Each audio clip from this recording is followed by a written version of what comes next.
എന്താണ് രേണുസുതിക്ക് പറ്റിയത്? അക്ബർ ഖാൻ്റെ ആ വിളി ഇപ്പോഴും രേണുസുതിയുടെ മനസ്സിൽ നിന്ന് വിട്ടുപോയിട്ടില്ല എന്നാണ് മനസ്സിലാക്കുന്നത്. ഇപ്പോൾ രേണുസുതി കണ്ണാടിയോട് നോക്കി സംസാരിക്കുകയാണ്. അക്ബർ ഖാൻ അന്ന് സെപ്റ്റിക് ടാങ്ക് എന്ന് വിളിച്ചത് എനിക്ക് ഒരിക്കലും ക്ഷമിക്കാൻ പറ്റില്ല, ഞാൻ ഒരിക്കലും അത് ക്ഷമിക്കുകയുമില്ല എന്നാണ് രേണുസുതി പറഞ്ഞത്. ജീവിതത്തിൽ ഒരുപാട് പ്രശ്നങ്ങളിലൂടെ, പ്രയാസങ്ങളിലൂടെ, ദുഃഖങ്ങളിലൂടെ, ദുരിതങ്ങളിലൂടെ കടന്നു വന്നതാണ് ഞാൻ. ആ എന്നെ നോക്കി ഇങ്ങനെ വിളിച്ചത് എനിക്ക് ഒരിക്കലും ക്ഷമിക്കാൻ പറ്റില്ല.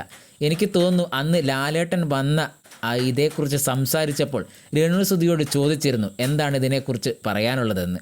ആ സമയത്ത് രേണുസുതി പറഞ്ഞത് ഞാൻ ചമ്മിപ്പോയി ലാലേട്ട എന്നാണ്. എനിക്ക് തോന്നുന്നു ഇത്രയും സീരിയസ് ആയിട്ട് അല്ലെങ്കിൽ ഇത്രയും വികാരഭരിതമായിട്ട് രേണുസുതിക്ക് അന്ന് സംസാരിക്കാൻ പറ്റിയില്ല ലാലേട്ടൻ്റെ മുന്നിൽ നിന്ന്. അതൊരു പോരായ്മയായിപ്പോയി എന്നാണ് തോന്നുന്നത്. ഇപ്പോൾ കണ്ണാടിയുടെ മുന്നിൽ വെച്ചിട്ട് രേണുസുതി പറയുകയാണ് ആ വിളി, അക്ബർ ഖാൻ്റെ ആ വിളി എനിക്ക് ഒരിക്കലും ക്ഷമിക്കാൻ പറ്റുന്നതല്ല, ഞാൻ അതിന് ക്ഷമിക്കില്ല, അതിന് ഞാൻ മാപ്പ് കൊടുക്കില്ല എന്നൊക്കെ കരഞ്ഞുകൊണ്ട് രേണുസുതി പറയുകയാണ്.